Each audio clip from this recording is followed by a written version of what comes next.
Kalen, you run the precision division at Magpul Dynamics. You're a former scout sniper and a former scout sniper schoolhouse instructor.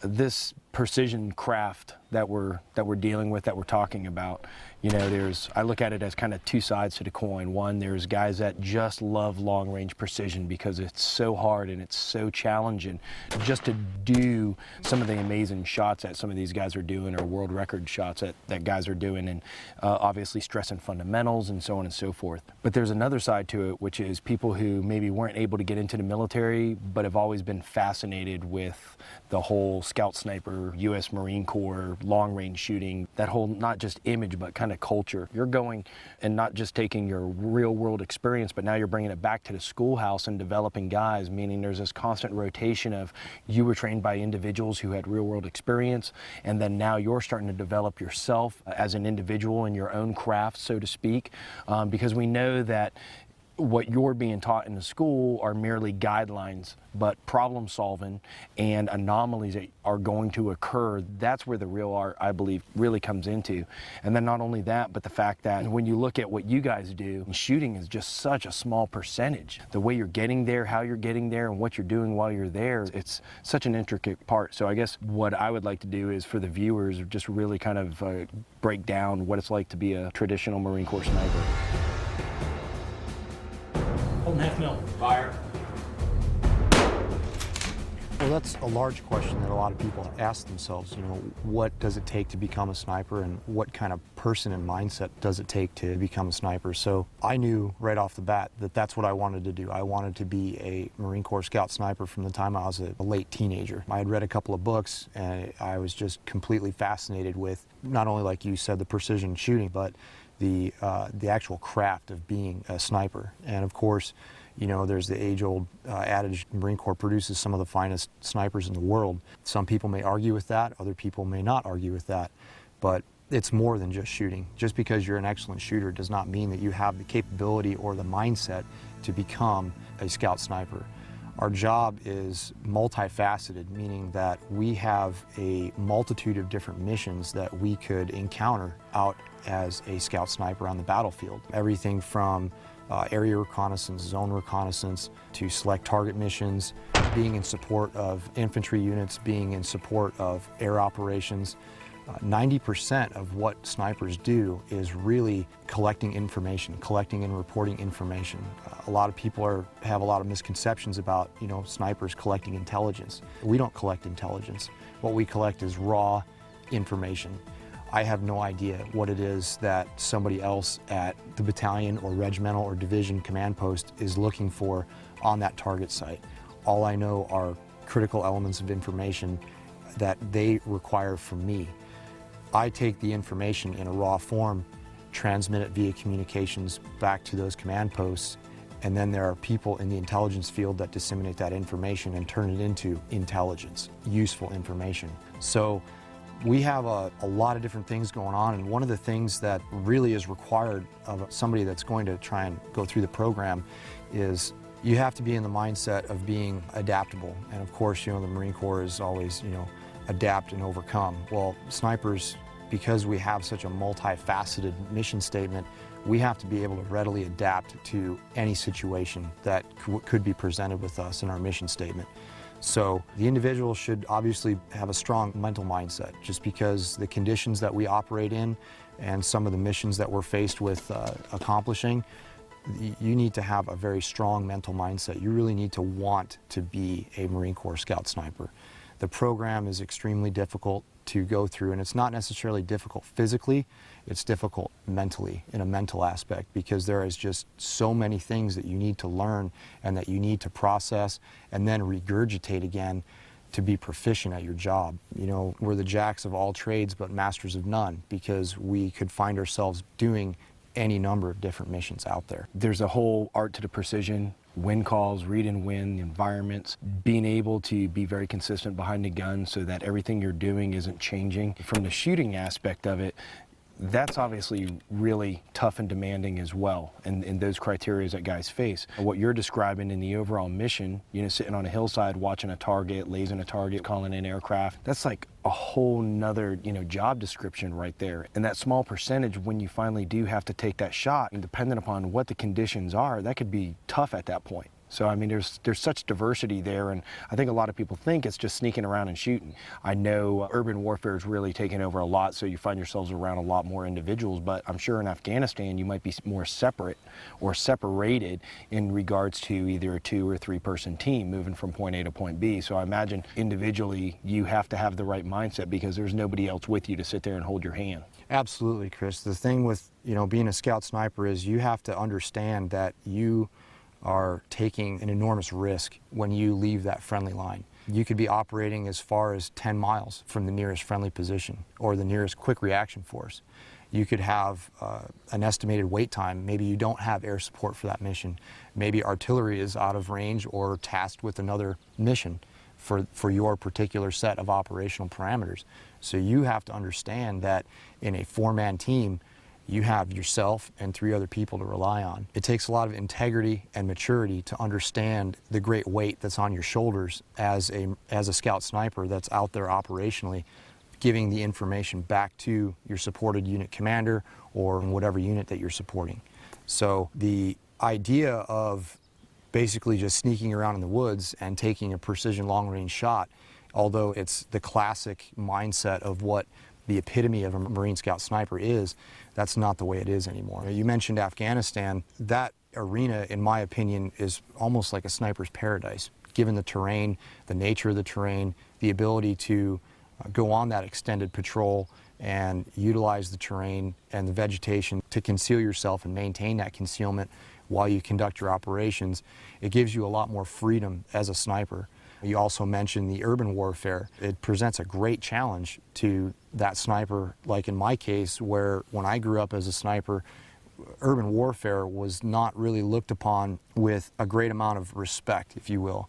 Granted, yeah, we trained for it. We went to the urban sniper school. We did training in rural and urban environments, exercises out in town, taking live shots out in town, doing direct action hits, hostage rescues, maritime interdiction operations, and things like that. Everything that I learned in my younger years as a sniper was set in the environment that you see out here on the range. It's that green side mission, it's that ghillie suit, it's the cami paint on your face, it's the vegetation that you're crawling through. And like you said, that's that more traditional thought that we all have, when we read books, when we're a kid. That's exactly what I pictured back then as far as sniping goes. The guy with the paint on his face, with the ghillie suit on his back. When you think about the Marine Corps, I don't even know if there's another job that I ever think of in the Marine Corps, not to take away from guys that are doing a lot of great stuff for this country and women nowadays, but that's what I traditionally think of.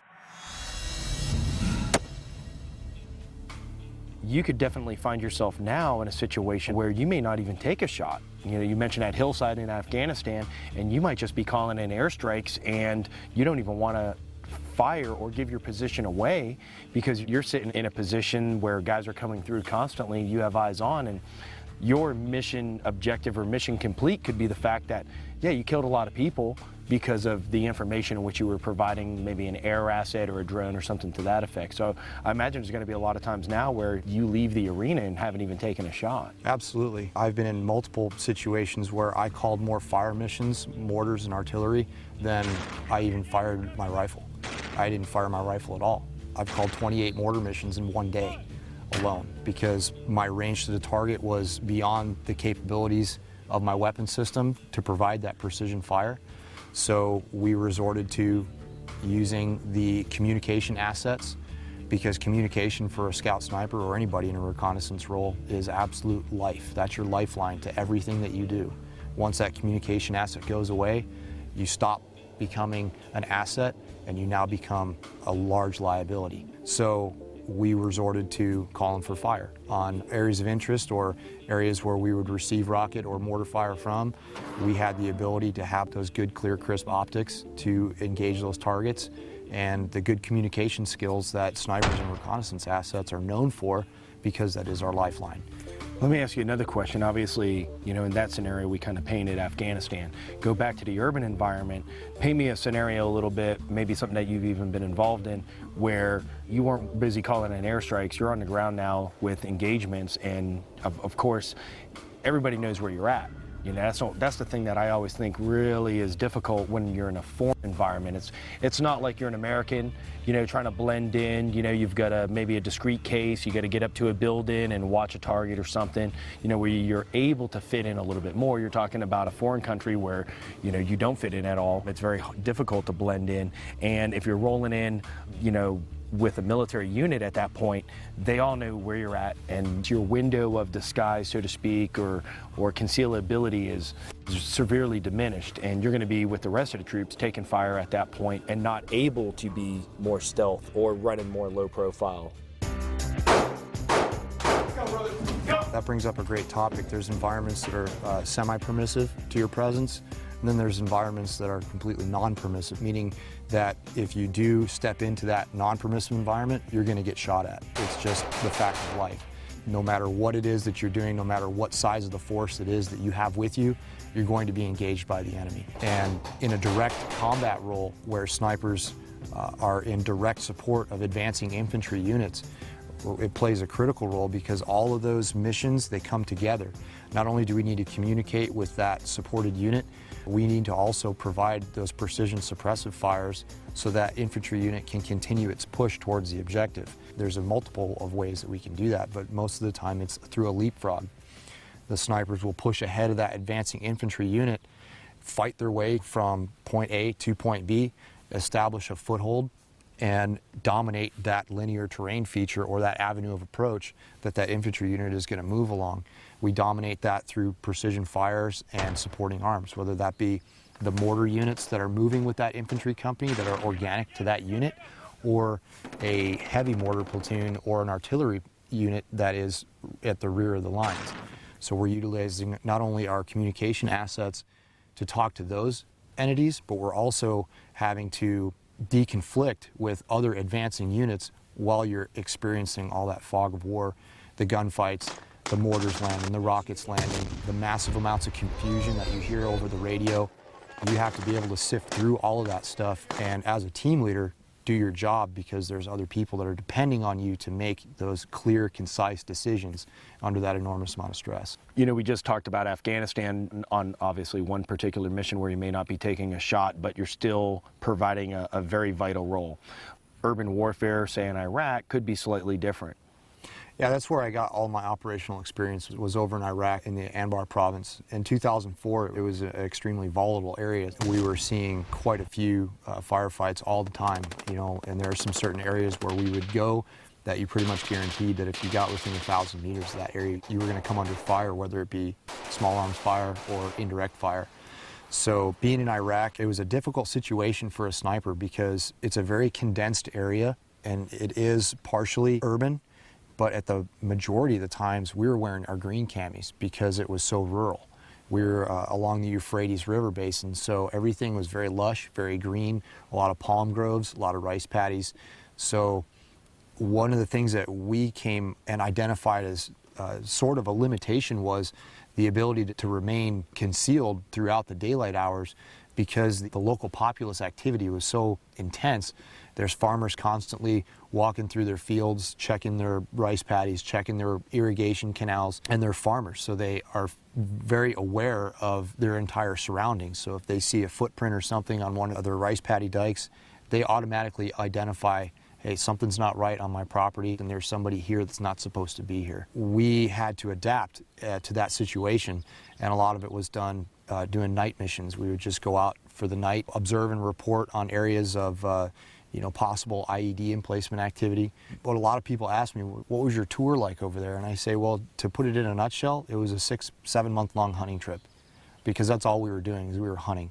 We were looking at maps, we were looking at aerial photographs, identifying choke points, trying to think like the enemy and say, okay, well, if I was the enemy and I was to place an improvised explosive device somewhere, where would I place it to do the most damage? Okay, we look at the map and we say, okay, here's a choke point here, here's a choke point here. They've set IEDs here in the past, so we're going to sit on this for a couple of nights and see if we can identify some possible activity. And our rules of engagement were fairly liberal at that time. Anything that, any kind of digging device that we saw, we had the clearance to eliminate that target based upon the TTPs that we had seen from the enemy in the past.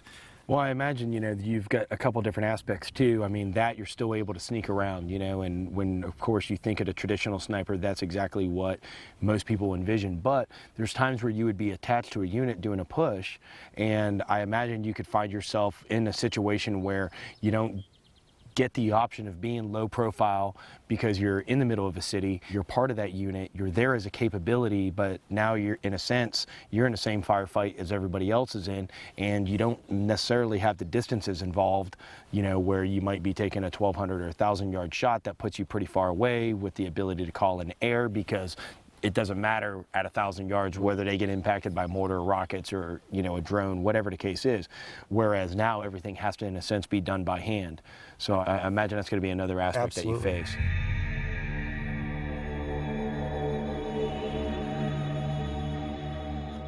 I participated in an assault on the city of Fallujah in the Anbar province in 2004, and that was one of the largest full-scale urban assaults that the Marine Corps had executed since Hue City in Vietnam in 1968. So it was extremely massive in scope. We had over 8 battalions that participated in this assault. So it was a full-on direct combat urban warfare situation where the sniper teams were directly attached to the advancing infantry units. And in that instance, we were tasked with providing that precision fire overwatch, as well as calling for fire, mortars, artillery, and possibly airstrikes on targets of opportunity. What kind of loadout are you carrying at that point? The loadout is absolutely intense because in that situation, we understood that we had an extremely well-entrenched and well-trained enemy that we were going to be fighting, and we had no idea as to what we were going to encounter, how the flow was going to go in terms of concept of operations. Everybody knows it's ever been in a firefight. Murphy's Law always takes into effect within the first 30 seconds. The plan never survives. You always end up having to adapt, improvise, and overcome.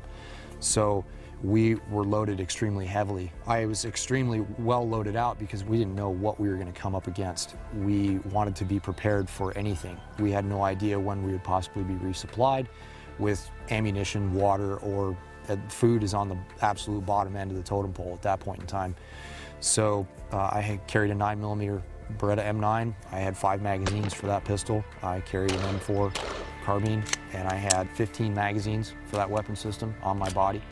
I carried the M40A3 sniper rifle with 150 rounds of the M118 long-range ball ammunition. And on top of that, I carried a couple of smoke grenades, 4 fragmentation grenades, batteries for your night vision, batteries for your radio, 4 quarts of water. It adds up. When you get to hump that stuff at the end of the day, there's a lot of weight there, and what you grow up on and envision and see, or you read in books and everything else like that, it's completely different. So to hear you carrying that much of a loadout, and I mean that's not even probably what commo equipment. I had a very small M-biter radio just so that I could communicate with the supported unit as well as battalion elements in the event that I needed to call mortar support on targets. So very small radio, but Spare batteries?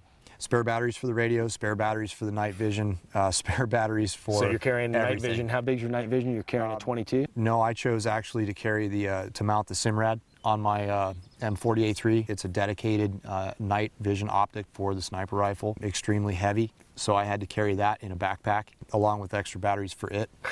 So Are we talking like we're talking little double watch A's. batteries? Yeah, or- little AA batteries. But it all adds up. But you know, you have a pouch. You have a pouch on your vest that's specifically dedicated for batteries because you got AA's, AAA's, watch batteries. Well, what do you think with all that now food? How much food did you bring on that trip? We didn't bring any food. We left the food with the advancing supply line. Okay. Because that was at the bottom of the So what do totem you think your loadout was? Just with kit, guns, ammo, everything? For My vest probably weighed about 85 pounds. You know, my plates, my soft armor, my magazines, grenades, water, all that stuff. And obviously that's not including the weapon systems that I carried. or your pack?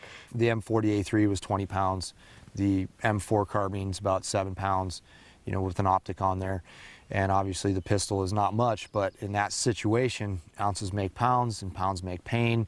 And I can say that throughout my military career, I've done a lot of physically intense activities, but that one single day was probably the most intense physical activity I'd ever done in my entire life. By the time the ramps dropped at about 6:30 in the morning, we crossed the line of departure. The first time I looked at my watch, it was 13:30 because I felt it getting a little warm outside. I was laying on a rooftop. It felt like 5 minutes. It literally felt like we had just gotten out of the Amtrak's 5 minutes ago, but it was already 13:30. Wow. Because you're constantly active, and it's not like you're walking anywhere. You're sprinting from objective to objective. And when you have all that weight on your body, your momentum can sometimes carry you a little bit faster than your legs will propel you. And a lot of times you'll end up falling because you have so much weight on you. You know, you try to sprint as fast as you can across the street because the street's a bullet funnel. So you're at full speed in a sprint, which looks like a fast walk to everybody else. Exactly. Your legs are only moving, 6 or 7 inches at a time, and your brain is telling yourself, I am moving as fast as I can move, but it's just not happening that fast. Did you leave with that loadout, or did you expend it? I expended probably 10 magazines out of my primary weapon system within, the first few hours of the fight. Maybe a magazine of pistol ammunition, and probably 50, 60 rounds out of the bolt gun. Obviously I'm prying here, so stop me if it goes too far. Did you ever get into a situation where your guys were taking fire from another enemy sniper? Absolutely. It's hard to say whether you're taking fire from a true quote-unquote sniper. The enemy individuals that we encountered, some of them were doing things the proper way that you would expect somewhat of a trained sniper to do, meaning staying back in the room in the shadows, utilizing the geometry of the room with the window and the lighting conditions available. But I never ran into any situation where I was under a precision, well-trained enemy sniper fire.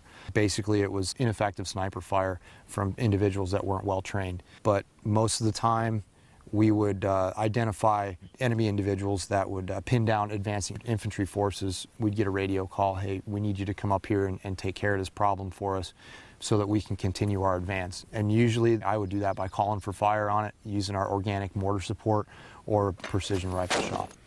Well, now, going back to and constantly switching gears here, because like you said, the environment that you change for is very fluid. I guess my question is, where traditionally and what guys were doing traditionally years ago, and maybe even what you were being trained for, how has that really developed nowadays with the assets that you have, where guys back in Vietnam didn't have these assets, or different conflicts didn't necessarily have these assets? But how is the long-range community, without giving it anything that people don't already know about on CNN or Fox News, how has that grown, I guess, and what's your capability now, and how has it developed since you left that schoolhouse? Because I'm gonna bring you back to the schoolhouse. You were there going through it as a student, graduated that, and now you're out in the real world. How has that grown? The warfighter has so much technology at their fingertips nowadays that we didn't have when I was growing up as a young sniper in the Marine Corps. I had an M40A1 with a 10 power fixed universal scope on it. I didn't have a bipod. I didn't have a PDA. I had probably a 15-year-old dope chart that said this is probably what your scope is going to do at 800 yards, but it may or it may not do that. So the advances in communications are really key. When I first started doing reconnaissance operations, a four-man team would carry one radio per man.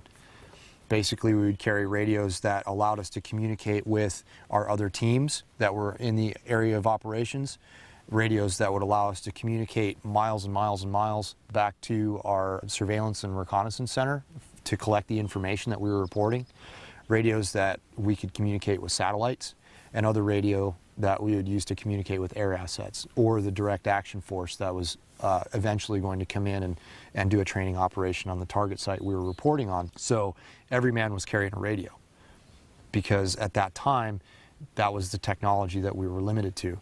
Now, you have one radio or two radios that can do all of that, so that lightens up the team's load. It makes them even more of a force multiplier than a sniper normally would be. Even in the older days of carrying those four radios, we were effective force multipliers, but now with the technology, we were just that much more effective on the battlefield. Snipers have a common problem of being overtasked, meaning your supported unit commander says, well, wait a minute, you can do this for me? Oh, and you can do this, this, and this? Well, I want you to do all of this. And you, as a team leader, need to be able to kind of pull in the reins a little bit and say, well, yes, I can do all these things, but there is a point at which I'm completely overtasked, and then the areas of larger responsibility start to get overtaken by those other taskings that are not as important as the other larger areas of responsibility. So there's a time at which, you as a sniper team leader have to have that maturity, and you have to have the ability to communicate effectively with your supported unit commander, because you're the one that is briefing everything that your team is going to do. You're the one that's actually selling your mission to that supported unit commander, giving him the confidence that your team can actually carry out the missions that are assigned to you.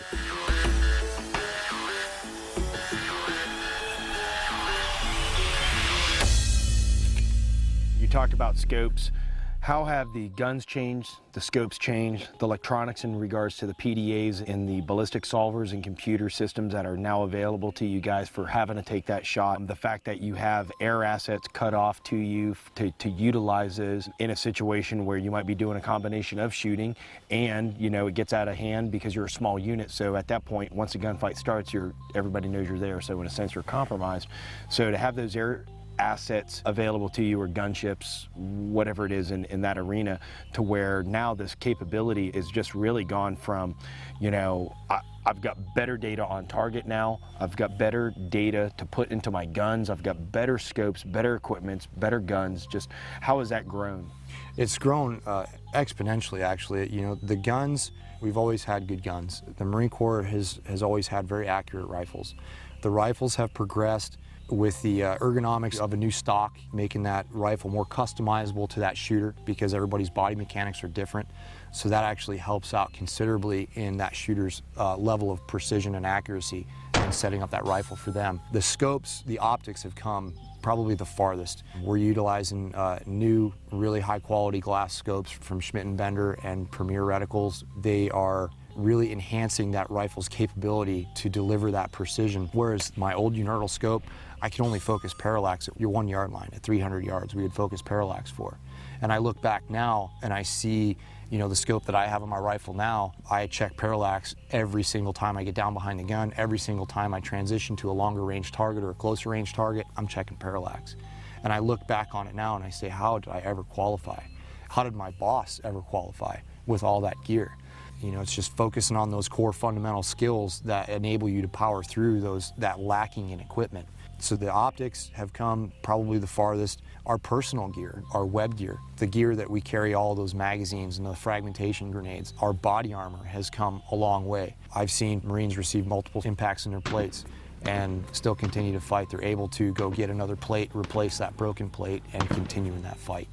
So the gear is getting lighter, it's getting more manageable, it's getting more ergonomically correct. The warfighter is actually able to get to that same 85 pounds that was on my vest, 5 years ago, 6 years ago, is going to feel completely different on a much more advanced, technologically advanced vest and lighter weight plates that we have today. It just allows that much more speed, that much more efficiency on the battlefield.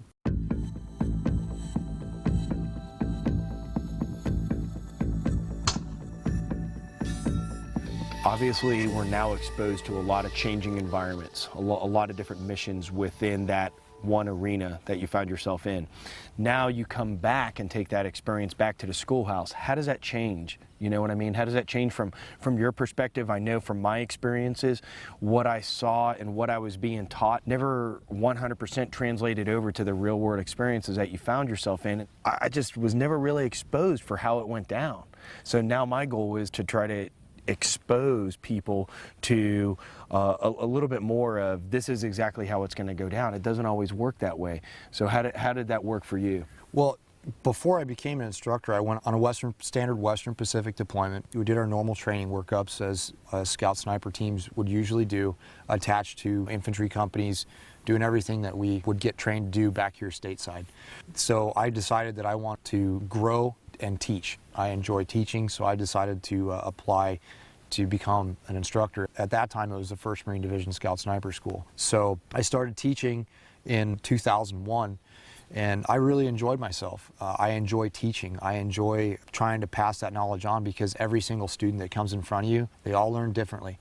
So to be able to take this craft and this art of that completely encompasses sniping and to try and mold these applicants into what your vision is, the time that you were a team leader or a chief sniper in a platoon. I took a lot of pride in that, and I enjoyed it very much.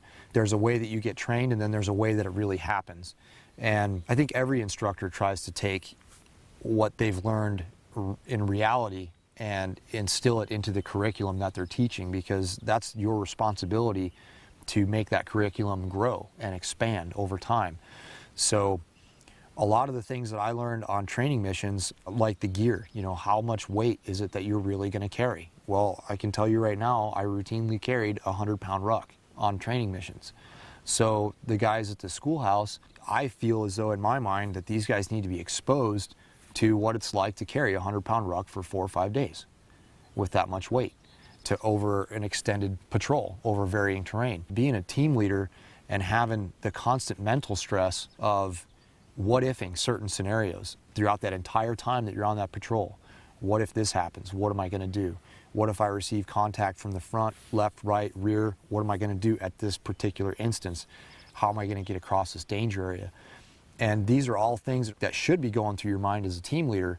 And as an instructor, you should be striving to pass that knowledge on and make these applicants understand, hey, this is what it's really like. This is what you're really going to have to be faced with as an operational sniper. The things like the maturity, the things like the adaptability to certain situations, and the integrity. Integrity is huge. You are a four-man asset that somebody is trusting to give vital information that they are going to actually shape and formulate a plan for a large joint operation. It's coming from, that information is coming from you. You are the one that's supplying that information. So there's an enormous amount of trust in saying, hey, do I trust these 4 guys to leave friendly lines and patrol 10 kilometers to the objective area, sit there for 4 days, and give me the information that I need to make this operation happen? There's a lot of trust involved in that. And that's one of the things that we try to instill in the schoolhouse, is not only those 3 things, but then the marksmanship. That, in my opinion, the marksmanship asset, because it is a very small but very, very important role, that needs to be second nature. That needs to be an unconscious competence in that operator's mind. After going on a deployment like yours, now you're coming back to the schoolhouse, you're teaching there. How does that change you? What's one of the things that you just brought back? I know you can't change things overnight, but over a period of time, you're like, we've got to change this into curriculum because it didn't go down a certain way. One of the things that I identified right off the bat was the precision shooting aspect of it. We got minimal training in the maximum point blank theory and the danger space concepts and manipulating your mil dots to make them work for you in a rapid multiple target engagement scenario. When you have 3 or 4 people running down the street at the same time, you need to understand how your optics work and how to make them work for you to increase your survivability on the battlefield. So obviously the shooting aspect of it, you can never shoot enough and you can never induce enough stress on an individual that is going to go potentially into a combat situation. You can never induce enough stress, and you can never induce enough scenarios to get them prepared. The other aspect of it is, while I'm shooting and I'm reducing targets, oh, by the way, I got a call for fire. I've got an enemy mortar position over here that I need to take care of. Also, I've got another infantry squad that's trying to advance on my left flank that I have to deconflict with them to make sure that they're not going to receive any blue-on-blue fire. So many things happening on the battlefield. It's such a fluid environment that the scenario-based training is absolutely key, because of all that immense amount of responsibility that the sniper team leader or sniper himself has on his shoulders. That constant bombardment of different scenarios, the what-if situations, throwing different things at that individual and to see how they process that information and how they problem solve to get themselves out of that situation. I appreciate you kind of going through some of the different aspects and, lessons learned, things like that, and different aspects in regards to it's not just about shooting. There's a lot more to it, both mentally, physically, and that mindset is obviously key, the way you process that information and your ability to solve problems. My last question would be, for anybody thinking about doing this, I'm that kid in high school, graduating, 17 years old, thinking about joining the Marine Corps. This is what I think I want to do. What do I really need to be prepared for? You need to be prepared for a huge huge mental burden, meaning you need to have a mindset of not only don't quit, you have to understand what it is that you're truly going to get yourself potentially into. So the other point of consideration, and not only from a training standpoint, but from a mindset standpoint is, everybody that goes into a combat situation, you don't ever think it's going to happen to you, but sometimes it does. I found myself in the situation of being wounded, and it definitely changed my whole opinion and outlook on training. 1 second you're doing your thing as an operator, and then the next second you find yourself laying in the street having a corpsman work on you, and you're getting evacuated, and you're watching the rest of your team walk around that corner. Now your assistant team leader is having to take on the burdens of being a team leader, and now everybody's role in the team changes. And that's definitely something that anybody in a combat situation has to train for, because you never know, it could happen to you. I had a platoon of 26 individuals. Over 20 of those were awarded Purple Hearts during our deployment. So it's a reality, and it's something that everybody in a combat situation has to face and has to train for. Do you have the mindset to be 10 clicks away from the nearest friendly position on your own with 3 other people, relying on not only yourself and your ability to make decisions, but them as well? Do you have the ability to have that integrity to keep yourself awake, to keep yourself diligent so that your other teammates can rely on you? Do you have the physical ability to carry that 100-pound rucksack from point A to point B, no matter how far it is, no matter what kind of terrain that you encounter, and still be able to stay on that target site and be diligent for however many days that you're supposed to be there for? Do you have the ability, the mental mindset, the mental toughness to sit out in the rain for 3 days, getting soaking wet, or in the snow for a couple of days? It's more of a mental game than anything. And once your mind breaks, then your body breaks. Your mind will take your body a lot farther than you ever imagined that it could go. And that's really the name of the game, is how bad do you want it, and how far will your mind carry you?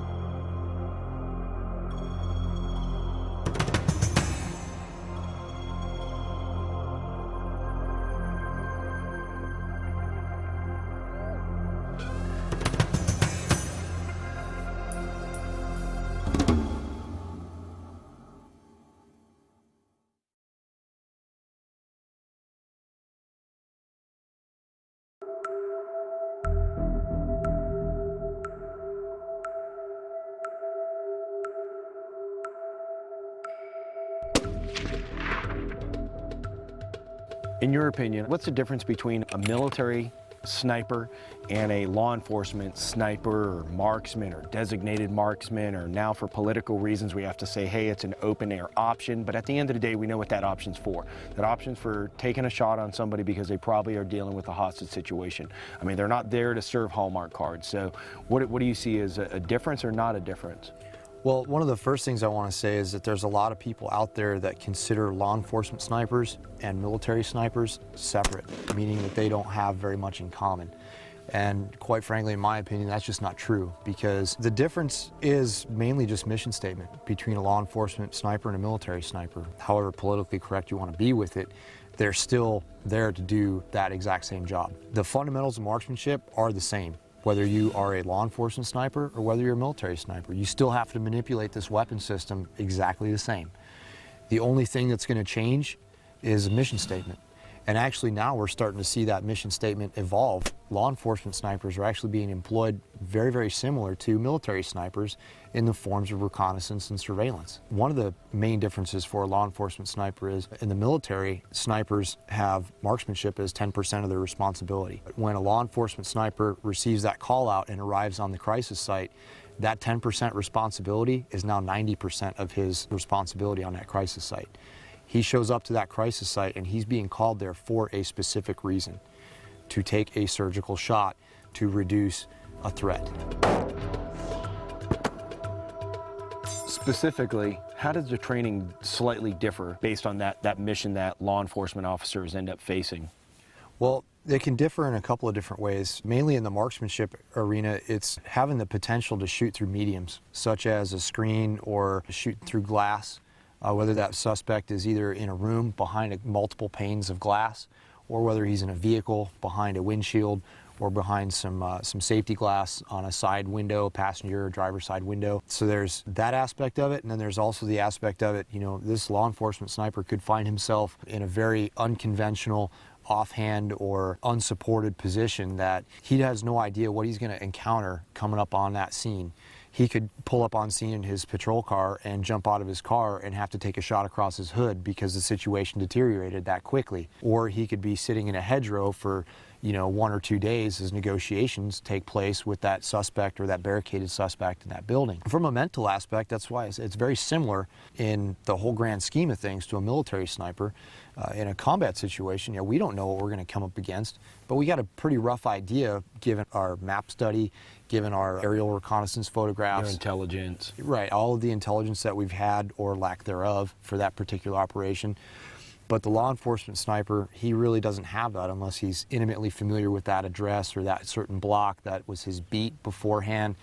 But on a SWAT team, it could be miles and miles and miles away from your home area. Like here in this area, it's a regional SWAT team. So they operate throughout the entire county. So they have no idea where they could go and where they could be employed.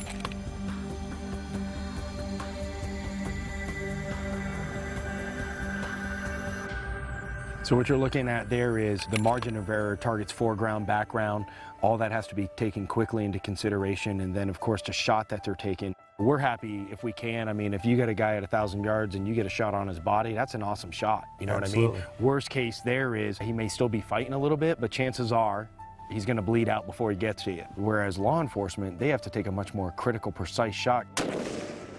Typically, like you're saying, hey, we're dealing with a hostage situation and body shotting this guy may not be acceptable. Exactly. We like to call that surgical shooting because you're trying to place that bullet on the target with surgical precision. Depending on what kind of situation it is, if it's a hostage situation, you're trying to stop that suspect from doing what he's doing immediately and immediately incapacitate that individual. So if he's got 1.5 pounds taken out of a 2-pound trigger, when that bullet enters his skull, he can't squeeze the last ½ pound out of that trigger, and you can save a life. But the surgical precision is normally inside 100 yards. Most law enforcement sniper shootings are between 40 and 75 yards. And the margin for error is absolutely minimal. I mean, you're trying to put a bullet in somebody's face, and not only necessarily in somebody's face, but in between their eyes or at the tip of their nose to cause that immediate incapacitation. And oftentimes the situation is extremely fluid and extremely dynamic. Might even be moving. That target might even be moving. If you've ever tried to hold a steady point of aim on a human's head, that's the portion of the human that moves the most. And it's basically unconscious movement. That head is always constantly moving. So to be able to hold those crosshairs, especially while you're under an extreme amount of stress, if you haven't ever been under that kind of stress, you don't really fully appreciate what it does to your body physiologically and mentally. Everything changes at that point in time. So to be able to train to that surgical standard with the marksmanship and underneath stress is really where that difference gets separated. Like you said, military snipers, I'm happy with a body shot at 300 yards. As long as that individual is now combat ineffective, then I'm happy with that. But a law enforcement sniper, not so much the case. That suspect needs to be stopped immediately.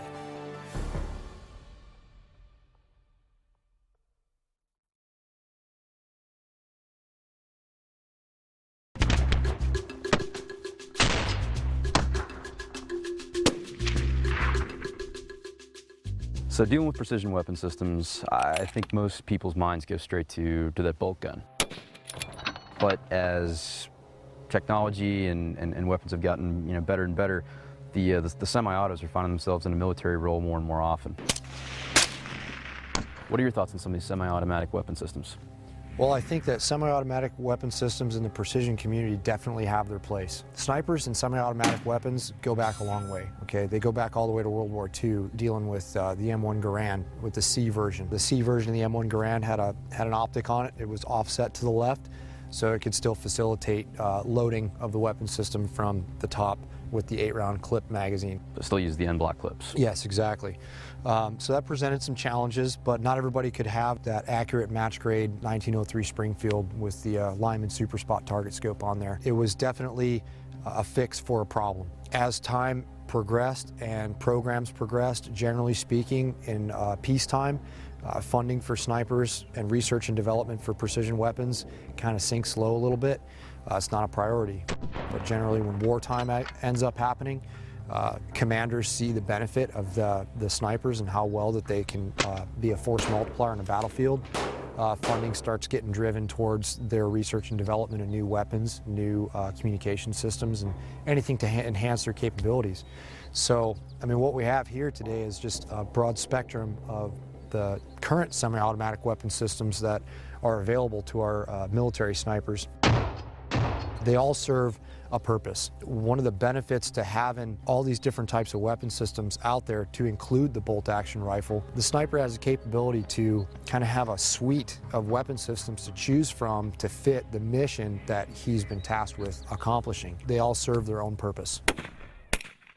Like right here, we have the Barrett M82 Special Application Scoped Rifle. It is a special applications rifle in the sense that it is not capable of the utmost precision like a traditional bolt-action rifle, but it has the purpose of reducing hard enemy targets such as bunkers and mortar positions or artillery positions and things like that. Anti-vehicle, the rounds that can be fired out of this weapon system can penetrate light armor. They can punch through a vehicle's engine block and obviously immobilize that vehicle. It's also capable of reducing human targets as well. Not exactly what it was designed for, but it's also capable of that. The bullet that was developed for this weapon system is the Rothfuss round. It's an armor-piercing incendiary round that is capable of punching through about 2 inches of homogeneous steel. So it's got a lot of capabilities to effectively reduce those hard targets on the battlefield. This weapon system actually breaks into 2 pieces. You've got a rear lock pin, a mid-lock pin, and the upper receiver will split from the lower receiver. The barrel is actually mounted on springs to help absorb the massive amount of recoil generated from that 50 caliber casing. It has a muzzle brake that also assists in managing that recoil by deflecting that blast to the rear. It has a very large buffer spring to absorb the massive amount of shock from that large mass bolt coming back to the rear and then straight back forward again. A lot of people think that this weapon system is very difficult to shoot in terms of recoil management.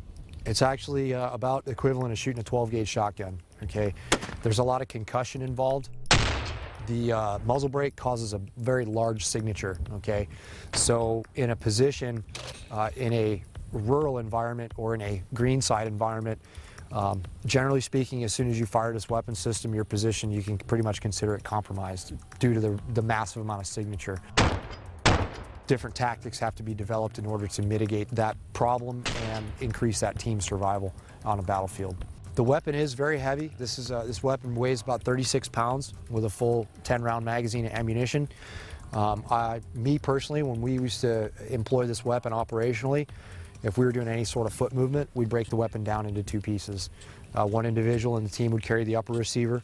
The other individual in the team would carry the lower receiver and one of the magazines or the ammunition. What are some of the application considerations you might need to make utilizing this with your observer? That's a great question. Because this weapon system produces such a large signature, traditionally observers will be either on the left hand or the right hand side of the shooter to observe the impact of that round. But one of the things that we found operationally to help that shooter mitigate the recoil and to stay on target for rapid follow-up shots, you'll actually find the observer laying on top of the shooter and using a pair of binoculars, vice a spotting scope, to help to observe those impacts. One of the main considerations for an observer when you're employing this weapon system is obviously we see this large angled muzzle brake. Okay, at about a 30-degree angle on each side, you're going to get a face full of muzzle blast from that muzzle brake. So definitely a consideration to either stay directly behind the rifle or far enough to one side or the other so you don't actually get a face full of muzzle blast from the weapon. This weapon's been criticized sometimes for accuracy, and I know a lot of accuracy measuring sticks are the 100-yard line, but in your experience, like where have you really seen some of maybe these myths dispelled, and can this still be held to the same measuring stick as similar semi-automatic weapon systems? Well, that's a good question, because a lot of people are under the misconception that this is a sniper rifle, okay? And it depends on what your consideration is in terms of accuracy level of a sniper rifle. Most people think within a minute of angle, okay?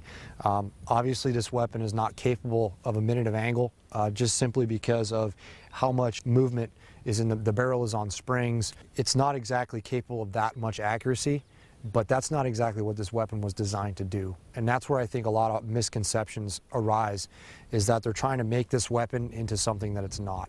Okay, this weapon is designed to reduce vehicles, immobilize vehicles, reduce hard emplacements, anti-material type targets. I've shot this weapon operationally out to about 2,000 meters, okay, and it's accurate to within the acceptable level of that standard, okay? We're looking, between 2 minutes of angle and 3 minutes of angle, okay? And you're not going to see this weapon is not going to shine at 100 yards, okay? You can't take this weapon at 100 yards and shoot the same kind of groups that you could shoot out of, say, the M110 or the SPR over there. It's just that bullet is, without getting too much into external ballistics, it's just not, the bullet isn't asleep yet, and it's not stable yet, and generally speaking, we zero these at about 300 yards. The next semi-automatic we have here is a Mark 12 Motto. What are your thoughts on this weapon system?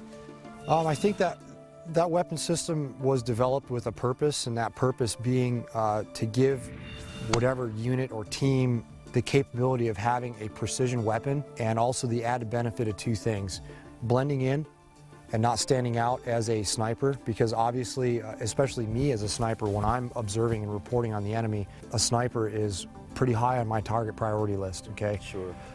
So I want to make sure that if I see that type of target, I'm identifying that, and I'm going to key in on that, and I'm probably going to do my best to reduce that target over any other target that I have available. So the SPR, it's exactly that. It's a special purpose rifle. It gives the operator the advantage of having that precise capability, but with the reduced signature and being able to blend in with the other units and not standing out by carrying a weapon. If you have some sort of an optic on there, a lot of weapons nowadays do have optics on them. Even in the regular infantry units, people are running a lot of different optics on there. Also, ammunition commonality. The ammunition commonality. That's great. Absolutely. I'm out of ammo now. I can share with the rest of the unit. And you can stay in the fight. Granted, you're not, this weapon system was designed primarily to take a specific type of ammunition to extract the precision potential out of it, but can I still stay alive in a gunfight and put people down with standard ball ammunition? Absolutely. So that's one of the benefits of having a weapon like that. Sure, and that 77 grain ammunition from the Mark T62 round is what really lets this weapon system achieve that accuracy potential. So we're able to take this weapon system derived from the M16, going out to 550 meters to 600, 700, 800, and as we've seen, we can take this weapon system out in excess of 1,000 yards. Absolutely. We were just shooting it yesterday at 1,150 yards and hitting 18-inch wide plate targets, okay, consistently. And even though we're not pushing, much more than 950 feet per second at that range, I still don't want to get pecked with one. Absolutely. It's going to make, it's going to either harass the enemy or it's going to poke holes in them, okay, Sure. and cause some sort of damage. Is it going to cause that immediate incapacitating killing shot? Not necessarily, okay, but this projectile, the 77 grain projectile, is actually extremely lethal at closer ranges. 500 yards and in, the way it's designed, the terminal ballistic performance of it is actually outstanding on human targets. The next weapon that we got here is the M110 semi-automatic sniper system. This is kind of an evolution from the Stoner SR25. I carried a Stoner SR25 over in Iraq, had a lot of great uses out of that. We were able to see the true merits of having a suppressed semi-automatic weapon system on several occasions, one of which being, we were able to positively identify an individual that was observing and reporting on friendly troop movements from a marketplace. We were able to get a sniper team in position about 320 meters away from that marketplace, very crowded area. The sniper's position was in an open pool table desert. They were shooting out of basically a sand hide. Once the individual in that team got the clearance to take the shot, he employed the SR-25 with a suppressor and reduced the target with 2 shots. And nobody in the marketplace knew anything had happened at all. The team was able to exfil uncompromised back to friendly lines, and 4 hours later, when the infantry went to recover the body, people were pretty much completely astounded that there was somebody that was dead on the roof. So that, in my eyes, really opened my thoughts and how effective a suppressed semi-automatic weapon system can be on the battlefield. In an urban environment, a sniper that properly utilizes the variable geometry of buildings, rooms, the depth inside of a room that he's possibly shooting out of, you couple that with a suppressed weapon system, that sniper is almost going to be impossible to locate by the enemy. And that enables that sniper to stay in that position for a much longer amount of time than he would be if he was unsuppressed. So I guess with experiences like that and other similar experiences and successes, it's kind of changed everyone's mind about a semi-automatic weapon in a precision capacity. Absolutely. You know, years ago, when the original semi-automatic weapon system came out as a quote-unquote sniper rifle, people looked at it with a lot of skepticism. They said, you know, is it capable of the level of accuracy and repeatability that we would come to expect from a precision rifle? And through the advancements of CNC technology, CNC machining technology, the fit-up of parts, the consistency and fit-up of parts has really made these weapon systems blossom with the precision rifle community. More and more you see even civilians starting to adopt these weapon platforms in competitions, precision rifle competitions, national matches. People have been shooting the service rifle competitions for years, extracting a lot of accuracy potential out of these semi-automatic weapon systems. I think that they have solidified their place in the precision weapon community, for sure.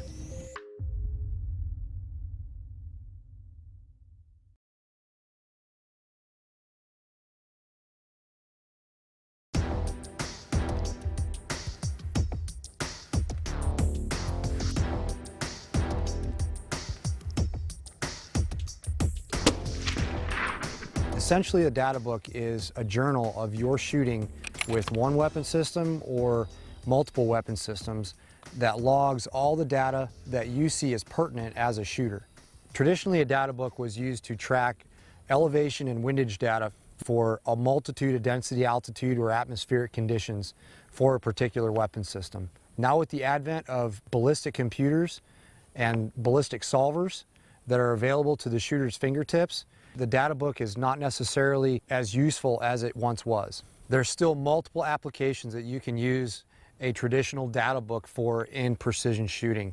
Anything from hand load development, civilian match shooting, or law enforcement applications, the data book is still a very effective tool. Back in the day, before ballistic computers were readily available, this data book was basically more important than the rifle itself, meaning all the data from my rifle, how it shot in different density altitude conditions, it was all stored right here in this data book. Even though ballistic computers are incredibly useful and they are changing the state of our art in precision shooting, the data book is still incredibly useful and it holds a wealth of information for the precision shooter. This data book is what we call a modular data book, meaning that all of the pages taken out and replaced at the shooter's will, meaning if I want a different set of marginal information in here, I can get a different set of marginal information. It's basically a 3-ring binder. So if I have a different weapon system that I want to still use the same binder for, I can take this information out of it, paperclip it together, and archive it for that particular weapon system. So this particular book, it's set up so that we have marginal information in the front part of the book. It's got some rough ballistic charts in here for various standardized weapon systems out there. This data book has a range estimation checklist, which is very helpful for quick reference. This next page is extremely useful. It's a basic size sheet for basic sizes of objects in the continental United States. This is very helpful for a law enforcement officer. Say his rangefinder went down and he needs to get an accurate range to a specific target. He's got all different kinds of sizes of items that he can reference and these are all measured in inches. Yard to meter conversion, very helpful, very useful information. If you're working with two different weapon systems, say one of your partners wants to stick with meters and you prefer to use yards, very quickly you can do a conversion here, and it makes things a lot easier. Conversion charts, common conversions from different units of measure. We got some helpful information with making wind calls. Holds and leads for moving targets. It's got a angle firing solution page, very quick reference. Has all your angle cosines for solving for angular firing solutions. Mil value adjustments. This is one of the pages that I see as being the most important for shooters that are converting from minute of angle scopes to mil scopes. This basically helps the observer make that second round correction count by being able to identify the size of the target and compare it to what that size of the target is actually in mils. Mil value quick reference sheets. It's got a weapon cleaning procedure. However you as a shooter decide to clean your weapon, it's a good idea to clean that weapon in a complete, consistent fashion, just like everything else that we do as precision shooters. Consistency equals accuracy. The way that we clean our weapons, mainly for a precision weapon system, cleaning the bore, we want to make sure that that is a consistent and thorough process that's very well documented, and you can do it on this page right here so you can refer to it. So basically, the next thing I want to talk about is how to actually fill out a standard data book page. Okay, a lot of shooters really don't understand the benefit of using a data book and how it helps you stay honest with yourself in calling your shots. Okay, a lot of people misunderstand the difference between a call and a plot. The call of the shot is basically no more than where you as a shooter last saw the crosshairs before that rifle fired on the target.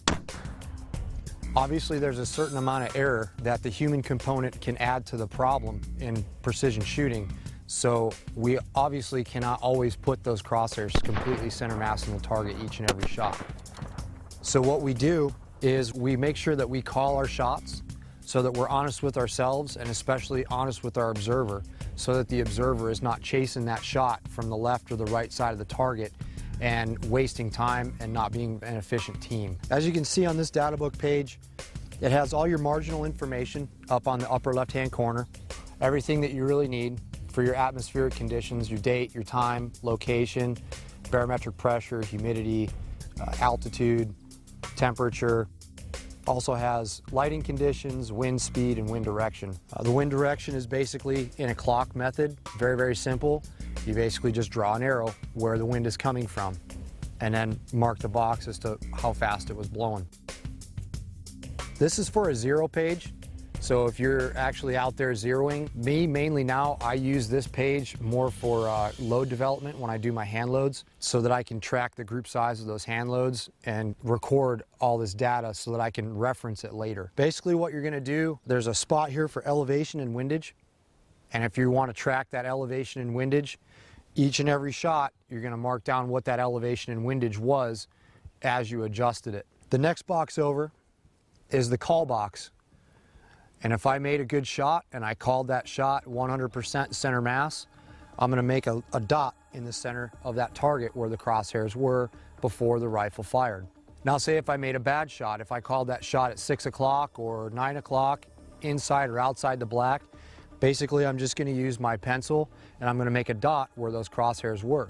If we're applying the fundamentals of marksmanship properly, those plots are going to reflect where we called the shot. So ideally, if I want to, say, get a 5-shot group going before I make an adjustment on my sights, what I'm gonna do is I'm gonna fire that 5-shot group and I'm gonna record all those calls and all those plots. If I throw a shot or I make a bad shot and I call it out and there's a flyer inside that group and that shot number that's a flyer is the one that I did call out, then I know that that shot does not matter in that group. So if I have 4 shots touching and one is a flyer, and I called that one flyer, then obviously I know that that's an error that I made as a shooter. There's some other pages in here. There's some rectangular target pages for here at Magpul Dynamics, where we shoot on rectangular pieces of steel when we're gathering elevation data. And the format of the page is exactly the same throughout this entire book. One of the pages in this book that I find extremely useful that really coincides with using a ballistic computer is what we call the shooter's diary page. What you can do is log all your atmospheric information, log all your marginal information, and then basically you have just a section here where you can write all your notes. What you felt as a shooter, it's basically just a journal of how your day of shooting went in that particular scenario. So yes, in your ballistic computer you can record all that data, but sometimes the interface on a ballistic computer makes it kind of awkward to input a bunch of notes. So here in this data book you can input a bunch of notes so that you can reference it later. Also in this book we have a field sketch page and an unknown distance page. The field sketch page is basically there so that the student can draw a visual representation of what the range looks like with the unknown distance course of fire, so that he can quickly index those targets for his observer, or his observer can quickly index those targets for the shooter. And down below we have a section here for each target number 1 through 10. We have a mil value column, we have a target range column, elevation, and wind for each particular target. In this particular data book page, you draw in the shape of the target that you're going to use, and this is your call and plot box at the same time. Then at the very bottom you have ending data. Okay, on this page this is also extremely valuable information that sometimes does not always have a place to put it in a ballistic computer. This is a round count page. Everybody should be keeping a very accurate track of what rounds they fire out of their rifle. And basically this is here so that as you fire rounds through your barrel, and you can track how many rounds are being fired through that barrel and know that, hey, when it's time to have this rifle rebarreled, or I start to see a degradation in accuracy, I can reference my total rounds fired so I have an accurate count, and I can make a judgment as to whether or not I need to have that weapon system rebarreled at that point in time. My data book is more of a notebook now as I've progressed in my shooting. I have a cover on it. I have pens in here. I've got notebook paper in here. Basically everything that I need at the range to record data I have in my book.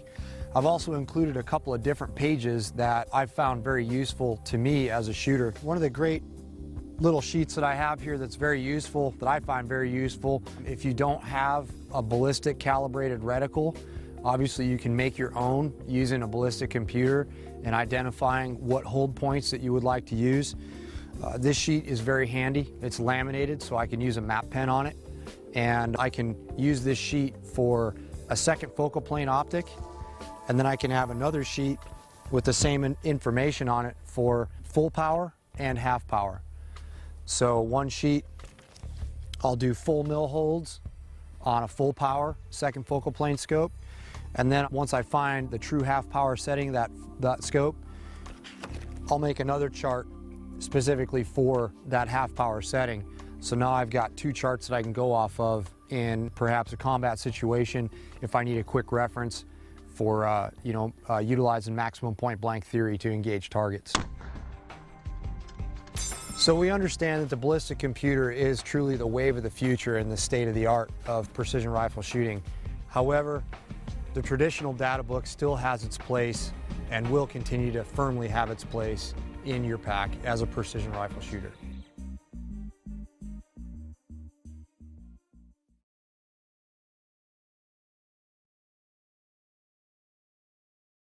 One of the aspects of precision rifle shooting is sight adjustments.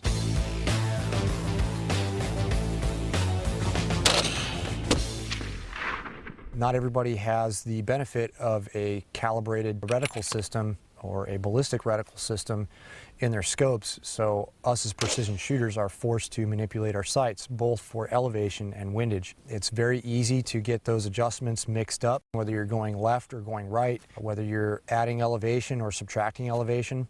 So there's a couple of different things that we would like to talk about to help you adjust those turrets accordingly and precisely.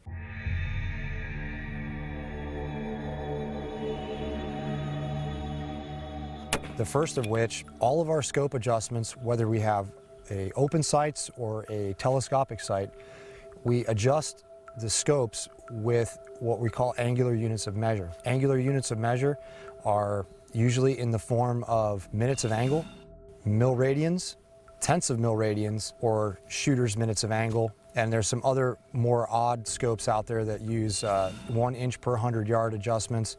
But most commonly in the precision community, we're going to see minutes of angle and mil radian adjustments. Minute of angle is another angular unit of measure.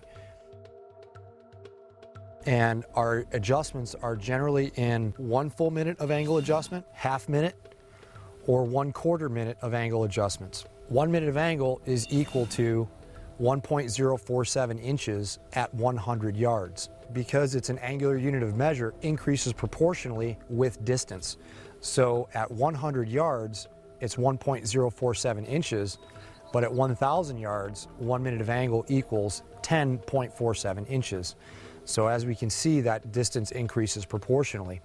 The next unit of measure that we could find ourselves using on a telescopic sight, which is starting to become more commonplace now, is a mil radian adjustment. A mil radian adjustment is nothing more than another angular unit of measure, more commonly referred to with the metric system. It was designed to make scope adjustments much more easy and precise with the metric system, because at 100 meters, 1 mil radian equals 10 centimeters. And proportionally, that increases at 1,000 meters, 1 mil radian equals 1 meter. So most of the time, mil radian scopes are broke down into tenths of a mil. So at 100 meters, 1/10 of a mil equates to 1 centimeter. It actually helps the shooter get a more precise adjustment when he's adjusting for zero. Most scopes that we see on the marketplace today have minute of angle scope turret adjustments and mil radian reticle systems inside the scope. So we're having to convert from one unit of measure to another unit of measure. Obviously, this can create some confusion with the shooter and the observer, but there are a couple ways that we can mitigate this by just understanding a couple of key measurements. If we have minute of angle turrets, and that's how we're making our adjustments, and we have a mil-based reticle, we need to think about converting that minute of angle to a mil. And the way that we do that is 1 mil is equal to 3.438 minutes of angle at any distance. That's at 100 yards, that's at 1,000 yards. And obviously that continues to increase proportionally with distance. So the other conversion factor that we need to remember is that 1 mil is equal to 3.6 inches at 100 yards. Obviously, that being an angular unit of measure, that will increase proportionally out to 1,000 yards, whereas 1 mil equals 36 inches. Obviously, this conversion that takes place can confuse shooters and it can confuse observers alike. So what you can do is get a conversion chart which has a complete database of all the conversions at different ranges. What is 2/10 of a mil at 100 yards through 1,000 yards, so that you can understand how far you're moving your reticle at a given target range. So regardless of what unit of measure that we have on our scopes, if we don't have a ballistic reticle inside our scope, we need to adjust those turrets in order to make the round strike the target at the prescribed distance. So one of the things that I identified when I was teaching at the sniper school was that most people very easily confused which direction to turn that turret. Okay, I need to make a left or a right wind adjustment, but which direction should I rotate that turret? Most of your scope turrets are going to have a directional arrow on there, which you can see on this scope right here. Left is pointing up and right is pointing down. Most scopes will always have the same type of adjustments, left being a clockwise rotation, right being a counterclockwise rotation. But again, this gets confusing when you're making multiple wind calls and making zero adjustments. The easiest way to remember this is basically to push left and pull right. And the way that works is the shooter basically grabs the turret adjustment. The observer says, I need you to push to the left 1 mil. So I'm going to push to the left 1 mil. I'm going to push the turret away from me.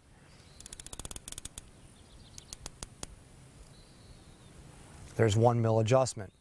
Now if I need to take that mil to the left off, my observer is going to tell me pull to the right.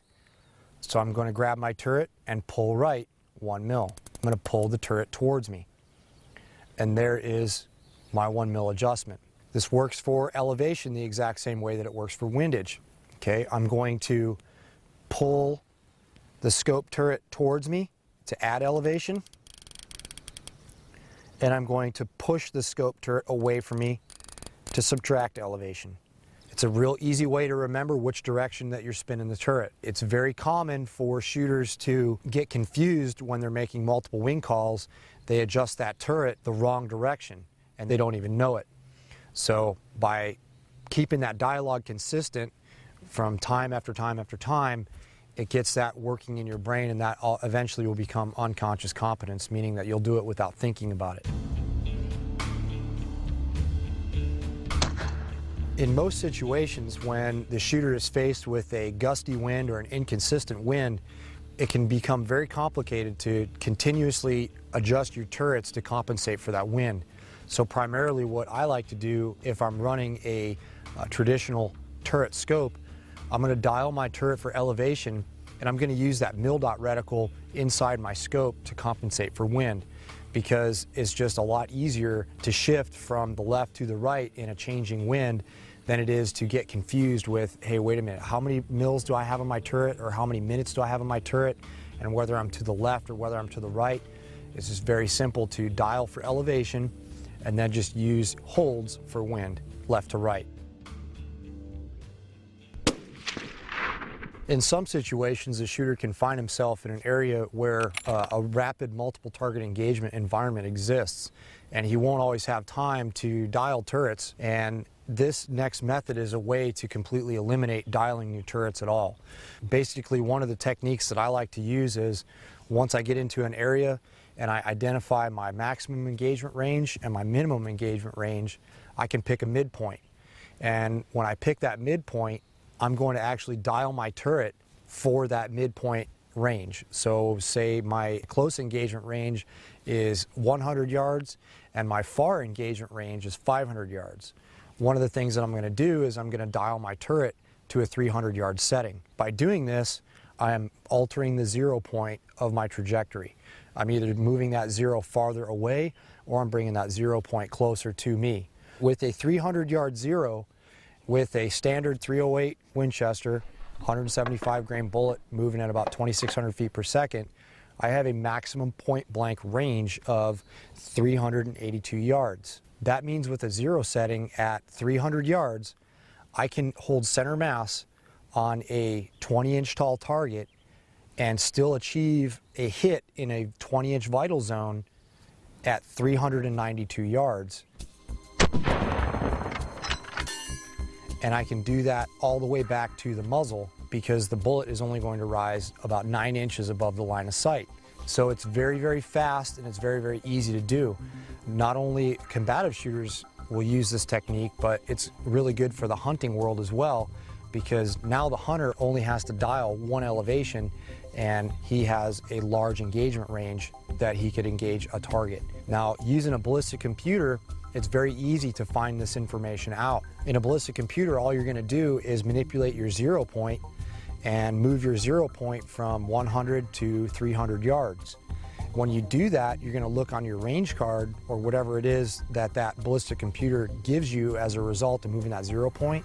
You look on that range card and you say, okay, I've got a 20-inch tall target. Where is my strike of my bullet at 9 inches above and 9 inches below that 300-yard 0? That is that distance, okay? So for a 300-yard setting, again, I can engage a target at 382 yards with a sight setting of 300 yards because the bullet is only dropping 9.2 inches at that distance. This is what also brings us to talk about something called danger space. Danger space is the space at which that bullet is going to occupy the height of that target on its trajectory path. Meaning if I have a 20-inch tall target and that target is at 500 yards away, my bullet is with a 500-yard sight setting, my bullet is going to occupy that 20 inches for a distance of 104 yards. So in layman's terms, with a 500-yard 0 setting, I can hit the top of the target as close as 442 yards, and then I can hit the bottom of the target at a distance of 546 yards, all with the same 0 setting. Now, obviously, this danger space is going to increase or decrease based upon how effective your trajectory is or how efficient that trajectory is.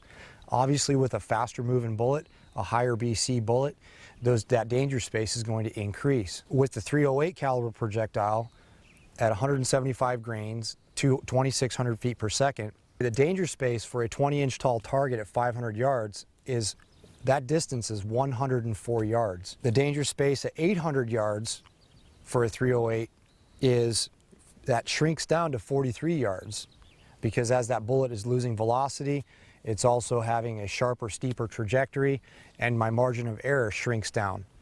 And then again, at 1,000 yards, my danger space shrinks to 26 yards for a 20-inch tall target. So if we have a ballistic computer program available to us, we can actually check what our danger space is. So as we shrink that target size down, obviously our margin of error is going to shrink down as well. So with a 10-inch tall target with a zero setting of 300 yards, I have a danger space of 126 yards. Okay, 220 yards, I'll hit the top of the target. 346 yards, I'll hit the bottom of a target. At 500 yards, that danger space shrinks to, for a 10-inch target, it shrinks down to 50 yards. Okay, these are all numbers that you can run in your ballistic computer to actually test the merit of the trajectory of the certain projectile it is that you're shooting. We can very easily turn a traditional mil-dot reticle into a calibrated ballistic reticle by manipulating a ballistic computer and interpreting the information that it's given us. If I want to put a 500-yard zero on my turret and my ballistic computer tells me that my 500-yard zero has an elevation setting of 3.2 mils, I'm going to take my turret, adjust my turret to 3.2 mils of elevation, and then I'm going to do some very, very simple arithmetic to find out where my points of aim need to be for each mil dot, both on the top of the horizontal stadia and below the horizontal stadia. So just running some simple numbers, my first mil dot above the horizontal stadia is 1 mil, and that is a 400-yard zero. So if I have a target that approaches at 400 yards, all I have to do is put that first vertical mil dot on the target, and that is my proper elevation for that particular distance. And again, and so on, as we go up in the scale, the second mil dot is a 300-yard zero. The third mil dot is a 100-yard zero. Below that horizontal stadia, the first mil dot is a 600-yard zero. 2 mils below is 670 yards. 3 mils below, 740 yards. 4 mils below is an 800-yard zero. So we can very easily convert our mil-dot reticle into a ballistic calibrated reticle by understanding how to manipulate our ballistic computers. The other thing that a mil-dot reticle can be extremely useful for is range estimation. Not always are we going to have a laser rangefinder at our disposal to estimate the range to the target. Okay, a laser rangefinder is primarily the best option that the shooter has to establish the perfect range to that target. It's going to be the most consistent and repeatable results. However, if we don't have a laser rangefinder available to us, and we do know the size of the target, we can use our mil-dot reticle to estimate the range using a very simple mathematical formula. Now, range estimation with a mil-dot reticle has some capabilities, and it also has some limitations. There's basically 3 generations of mil-dot reticles. The first generation is basically a 1 mil dot per mil. So there is no subtensions that assist the shooter in determining what is actually a half mil and what is actually a 2/10 of a mil or 1/10 of a mil. The next type of mil-dot reticle that we could have is a generation 2. The generation 2 mil-dot has half mil markers to help the shooter extrapolate between what is a half of a mil and what is a full mil. Okay, so if I can extrapolate between a half of a mil, I can identify what is a quarter of a mil, and if I can identify what a quarter of a mil is, I can further break down that reticle with my eyes. The tactical milling reticle is a very nice addition because it eliminates the mil dots completely and gives a more fine measurement of what a true mil is. Also on the tactical milling reticle, there is a section on the far reaches of the reticle where there are subtensions that identify 0.2 mil marks. And if I can identify what 0.2 mils is, I can identify what a 1/10 of a mil is.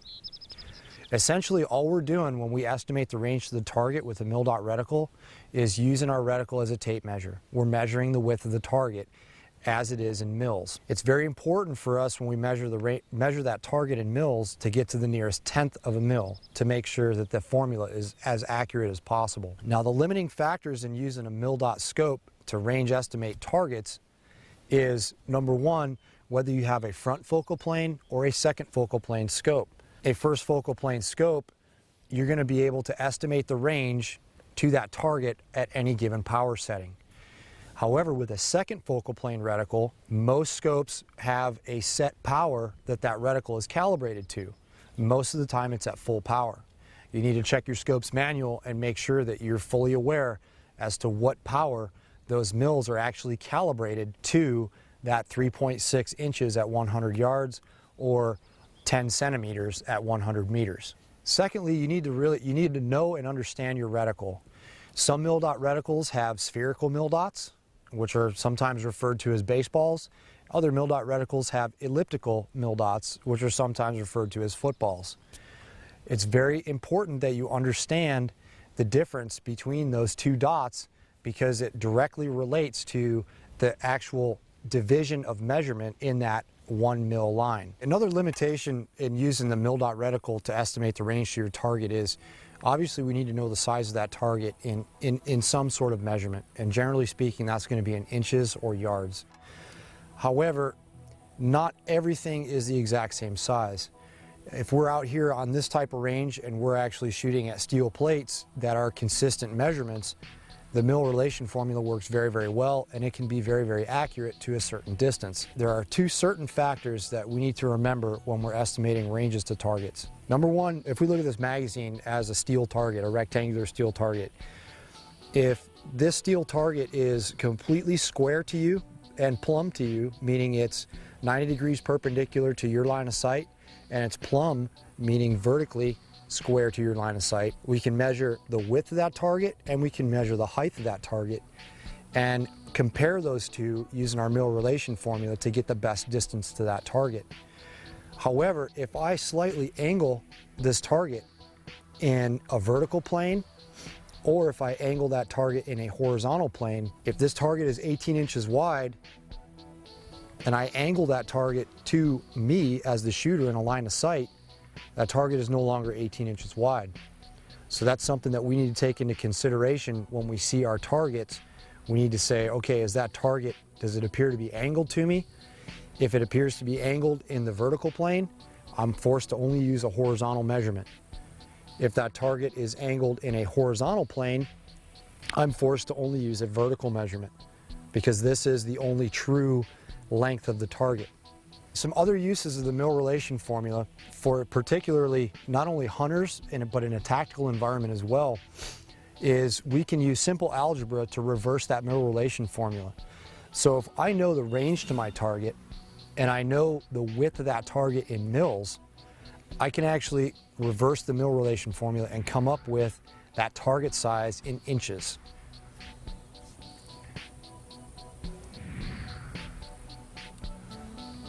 In an overseas environment, things like road signs and stop signs, car wheels, they're all different from what they are over here in the United States.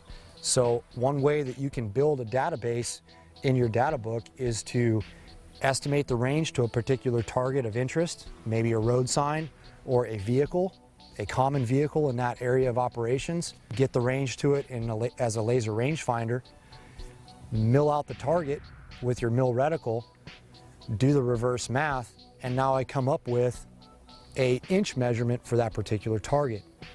Why is this useful? It's useful in the event that I don't have a laser rangefinder and I'm in that same area of operations. I can quickly mill out that target and still get an accurate range to the target. In a hunting application, most people that are going to go on a trophy hunt, they become very selective as to what kind of animal that they want to take. A lot of that becomes field judging. How big is that animal? Is this really the animal that I want to take with this once-in-a-lifetime tag? Well, if you have a mil-dot reticle in your scope and you know the distance to that animal and you want to measure, say, antler length or horn length on a particular animal. It won't be exact, but it'll get you pretty close. You establish the range to that animal with a laser rangefinder. You mill out, say, what antler it is that you want to check the distance for or the length for. Reverse the math in the formula, and now you have an inch dimension for that particular animal. It can be very useful in certain situations.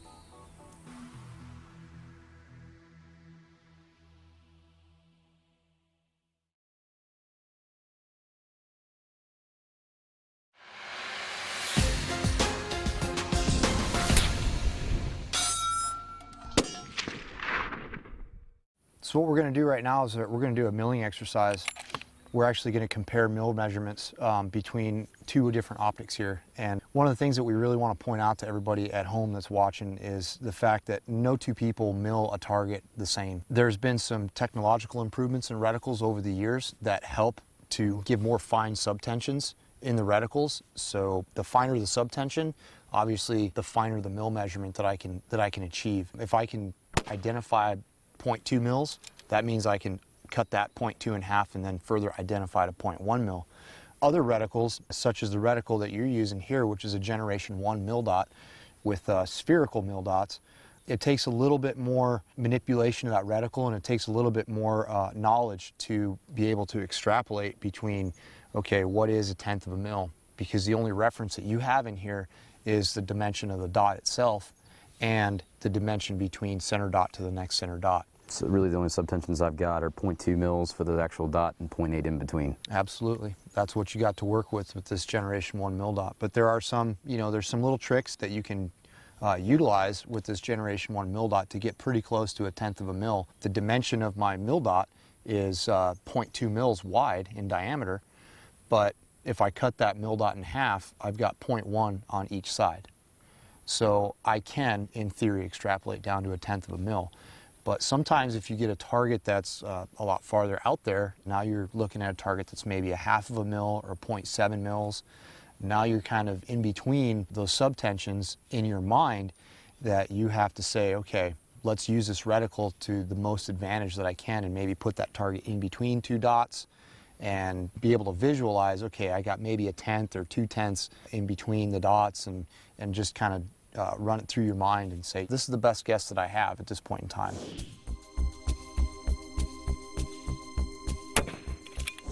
Some other factors that come into play when we mill targets out is the amount of mirage and how we see that target downrange. Depending on the lighting conditions, if we're shooting at white steel plates, they show up pretty nicely when the sun is shining directly on the plates.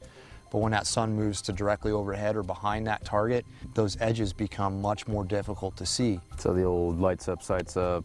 Yeah, exactly. So we want to make sure that, we're finding the edge as best we can to get that accurate mill reading. And also, mirage. If mirage is out there, you have a 10 power optic on that weapon system right there, you're pretty limited to the amount of magnification that you can try and punch through the mirage to cut down that effect. Whereas like I have a 20 power optic, sometimes that works and sometimes it doesn't work. If the mirage is kicking so hard out there and it's really distorting the edges of that target, you're going to come up with very erratic mill readings between you, me, and maybe even 10 other shooters on the line.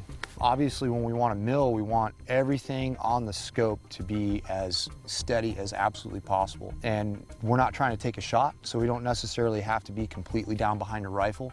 The only thing we have to do really is basically get a sight picture through the scope to align our reticle with that target. I think that's important for people to know at home, attempting to estimate range with the reticle in their scope versus just second shot corrections. If you might not have that spotting scope advantage, that it's often very, very difficult to get into your shooting position and maintain that absolute rigid bench vise image that we're going to need. When you're trying to mill targets, you don't have to be on the gun. You just have to have a sight picture, and you have to make sure that you check that parallax to make sure that you're not, if your face is not glued to the stock like you would in a normal shooting position, parallax is extremely important that you check that before you start to mill that target. If your face isn't glued to that stock and you don't check your parallax, and I'm moving behind that reticle ever so slightly, that mill reading is going to change. I could have up to 0.3, 0.2 difference in mill readings.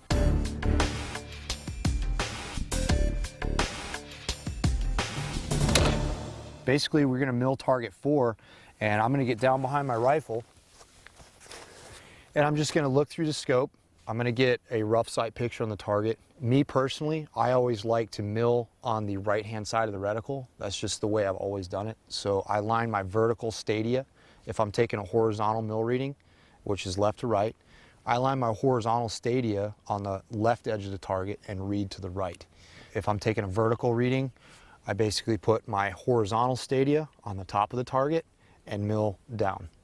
And everybody does it differently. It doesn't really matter how you do it. It's just, that's my system in my head. These older Gen 1 style reticles, I would start from the heavy 6 o'clock subtension, or I like to mill to the right like you do as well, but go over to 9 o'clock and I work off that big heavy post. Sure. And work from there. Absolutely, absolutely. Okay, so let's try and mill out a target. So I get down behind my rifle, identify that I'm gonna mill out target 4, and I'm gonna get a horizontal mill reading, which is left to right. So I use my hands and manipulate my rear support. I'm gonna get a rough sight picture on target number 4. I'm gonna adjust the cant of my rifle and my vertical stadia to match the orientation of the target, because again, we're trying to measure this target like a tape measure would on a piece of wood or a piece of steel. That makes a lot of sense. So I want to make sure that I have the most accurate reading as possible. So I cant my rifle to match the angle of the target. Now I'm going to check my parallax because I want to get the most fine mill reading that I could possibly get. So I'm going to check my parallax, up, down, left, right, adjust. I don't have any reticle movement. I have my mill reading, so let's see what you can get with your optic. Come on, gun. All right, we're gonna cant the weapon system to match the orientation of the target. Okay. Looks good. Parallax coming out. All right, I've got 0 reticle movement. Okay.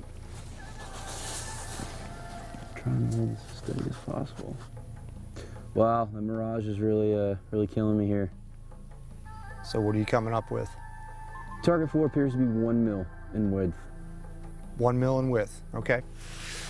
On my reading, I was able to get 1.1 mils, okay, and that difference could be the ability to have those 0.2 subtensions in here, so I can extrapolate between 0.2 and cut that in half and get that 0.1, and also I have the ability to get a little bit more scope magnification out of this optic to be able to minimize the effects of that mirage. Yeah, that mirage was really killing me. That right edge of the target seemed to vary as much as 0.3 mils either side, so I really tried to just split the difference with the 1 mil call. Absolutely, and you know, like my optic here, I'm able to power up a little bit and minimize the effects of that mirage, and that power difference coupled with the 0.2 subtensions in the Sure. reticle really help out.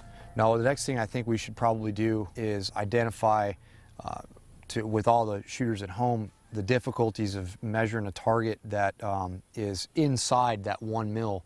Okay, now you're going to have to extrapolate between maybe a half a mil and be able to identify what truly is a half a mil, because you have no reference in this generation 1 mil dot reticle. But what you can use is the inside edges of each of that left and right mil dot. Now I know that that is 0.8 mils in between there.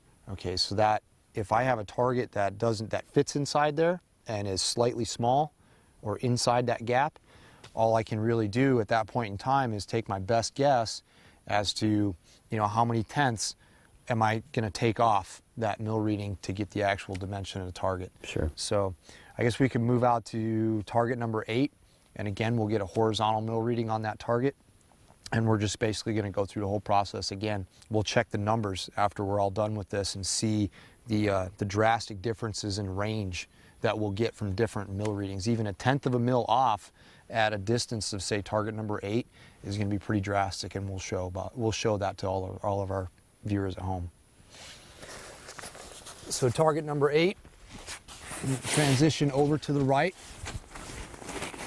go through my exact same process all over again. Get a clear sight picture. I'm going to adjust the can of my rifle.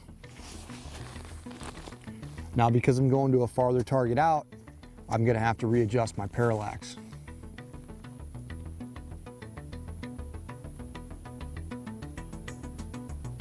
Okay, I'm going to adjust the power of my reticle. Recheck my parallax. Okay.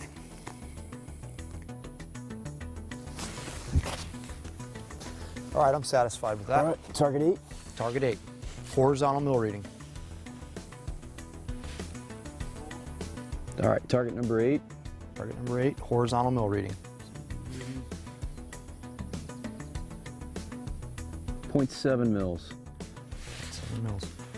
Okay, see, I was able to get 0.6 with my optic. Okay. So it appears as though we have about a 1/10 of a mil difference between what you see and what I see. And that's actually very, very common.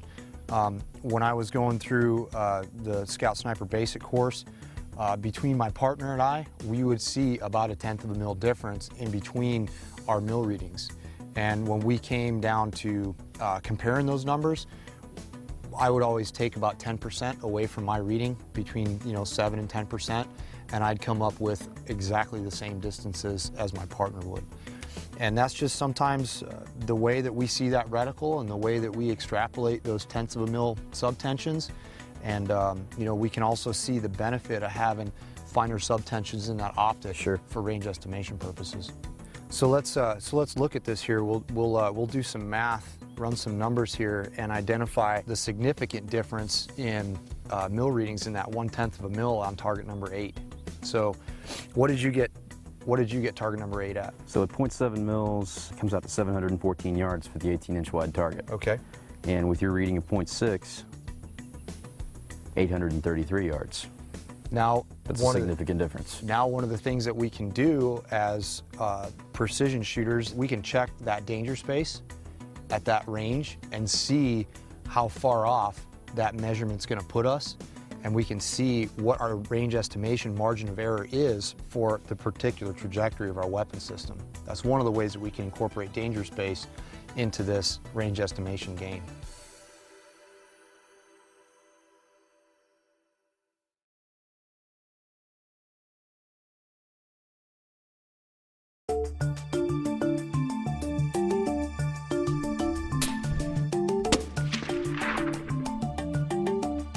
Well, Kalen, natural point of aim is very important for precision shooting. We've gone through this before. What I'd like to do is kind of get your take on it, maybe a drill that I can run, where if I'm a shooter at home, I can do this safely, of course, but I can kind of find out what my natural point of aim, maybe even dry fire to a certain degree, or get out on a range and before I start going live, do some dry fire, but really find out, am I in that correct position, you know what I mean?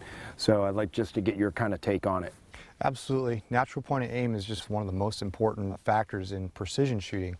Whether we're at the 100-yard line shooting groups, testing a new hand load that we're building, or we're at the 800-yard line or 1,000-yard line trying to print those super tight groups well within the capabilities of the weapon system. A lot of shooters have a misunderstanding of what natural point of aim really is and how important it is. My take on natural point of aim, it's very, very simple. It's basically where the weapon lays naturally when you are in position behind it.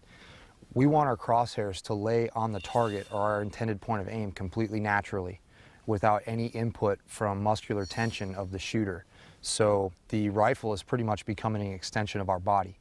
When we're in that prone, completely relaxed position and we are testing that natural point of aim, everything has to come full circle. Our natural point of aim and our natural respiratory pause in breathing is all intermixed. So it all has to come together naturally in order for everything to work. There is a great drill that you can do at home or dry fire practice and checking your natural point of aim. Every time I move to a different target on the range, I'm always constantly checking my natural point of aim. I know for me, I try to do my best just to be a trigger puller. That's it. I find that sometimes I'll close my eyes, open my eyes, I'll see my crosshairs are slightly off, I'll kind of adjust my body a little bit, but I'll also notice sometimes what I fight a little bit for me is that I'll get in behind the gun, I'll get straight, I'll see my crosshairs, I'll kind of move my body a little bit, and then I'll forget in some portion of that I didn't load my bipod or I don't load my bipod the same way. And then all of a sudden you start realizing, like, when you load your bipod, you have to take that into consideration as well, because you're in this position, and then really the final result is your body being relaxed, but you have a little tension on, of course, the bipod at that point. And then that's where the crosshairs stop. And sometimes I'll find myself, it's that little bit of fine movement, just that little bit. You might be like an inch or half inch off of where you want to, and you just kind of like work the gun there. You know what I mean? And of course that ends up hurting you in the long run, because it's maybe not 100% of muscle tension, but any percent of muscle tension is obviously going to affect you. Absolutely. And one of the things that I like to tell my shooters is, how can you repeatedly give me that certain percentage of muscular tension? You know, we've all heard of taking in a breath, letting half out, hold it, and then you start your trigger control. Okay, well, what is 50%? Did I really let out 50%? Were my lungs at 50% capacity, or were they at 30% capacity? Because every time in the prone position, every time we breathe in and breathe out, our chest raises off the ground ever so slightly, which, if we're doing everything right behind the gun and the buttstock is in the proper pocket of our shoulder, those crosshairs are going to move on the target as well. So now we can kind of see where natural point of aim and that natural respiratory pause in your breathing cycle, They're starting to marry together. They become one in So this. if you don't break your shot at that same point every single time on your natural respiratory pause, you could find yourself, you know, being an inch or half inch away from where you're actually more of a vertical track. Absolutely. You'll probably have them stacked on top. It's just that you'll have a straight line of rounds. One of the things that we see in group analysis, you know, when we go downrange, you know, we shoot groups and we have the shooters go downrange, we check all the groups, and, you know, I walk to each and every group and I say, okay, this could possibly be what you're doing. And I can usually look at a group and I can identify what a shooter's having problems with. Like you said, if I see a vertical string on that group, that means that either that shooter is fighting the rear bag, his rear support, or he's inconsistently placing the butt in the pocket of his shoulder, or he's applying that trigger control when he doesn't have a natural point of aim at his natural respiratory pause. So it all comes full circle. And if you really want to be able to shoot those quarter-minute, half-inch groups, That's the kind of tedious it's going to take. absolutely. And you know, that little bit of muscular tension that you put in there, you think those crosshairs, they're just quite at the base of that 1-inch pasty that you're trying to zero on. So you say, oh, I'm just going to muscle that gun in there just a little bit. You're going to have a flyer, and you're going to notice it right off the bat. Well, for me, first thing I do is usually lay that gun down, make sure it's pointed at the target, and then I try to get in straight behind the gun. As straight as possible, as flat as possible. Usually squeeze that rear bag, lay down on the gun, make sure that's pretty natural to me. I'll double check. You know, I set my gun up so if I close my eyes, open my eyes, I can see it. I don't have to lift my head up or squeeze really hard down. Absolutely. Double check, level my gun. From there, I'll start to apply a little bit of forward pressure on the bipod. And then for me, this would pretty much be my position. Usually one of the things, like you bring up loading the bipod, that's a big point, okay? And if we have that advantage to load the bipod, like if we're in an area where we can get those bipods kind of dug into the ground a little bit, just to help us minimize that crosshair movement on target, that's obviously the advantage we want to take. So one of the things that I tell my shooters to do so that we're not applying muscular tension to the weapon is basically once you get that rifle in the buttstock in the pocket of your shoulder, I tell them to kind of just scoot forward a little bit with their toes just to put a little bit of forward pressure on the bipod, and then let their body weight take control at that point in time. Let the weight of your body maintain that pressure on the bipod. So now once you push forward with your toes a little bit and you preload that bipod, now I can relax my legs, I can relax my lower back, I can relax my shoulders, and I've still got that consistent positive load on the bipod just by using the body weight alone. So that usually helps out a lot of guys when they're trying to fight. How much do I load? Do I push with my toes? Do I pull the rifle butt into the pocket of my shoulder? Well, no. Basically, one thing that you want to be able to do when that rifle is in the pocket of your shoulder, you basically kind of want to sit up on your hands and lift your chest off the ground and move left and move right. That buttstock should stay right in the pocket of your shoulder, and that's exactly where you have it right now. So now your body position looks real good. The rifle is completely in line with your body. You've got your non-shooting hand on that rear support. That rear support is integral to checking that natural point of aim, because any input that you give that rear support, you have to either hold that rear bag with your hand, you squeeze that rear bag to lift up the buttstock to lower your point of aim, and then you release tension on it to lower the buttstock and increase your point of aim. Once we do that, once we kind of get a rough idea where our crosshairs are on a target, the other thing I like to tell guys to do is just do a mental checklist.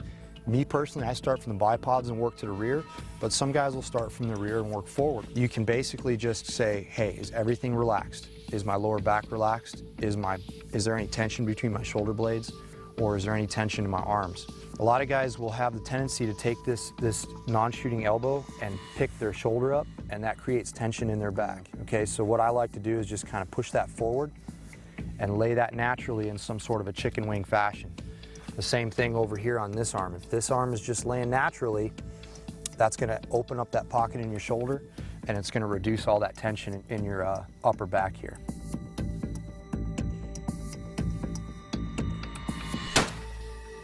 So now that we're in this position, we've got a target down range. What I want you to do is kind of get a rough center of your crosshairs in that target.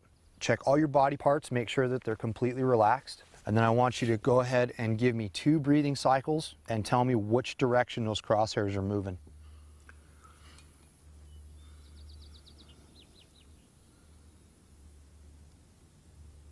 More up with a little bit of left. A little bit up with a little bit of slight cant to the down and left. Slight cant to the left. Okay, that's not too bad.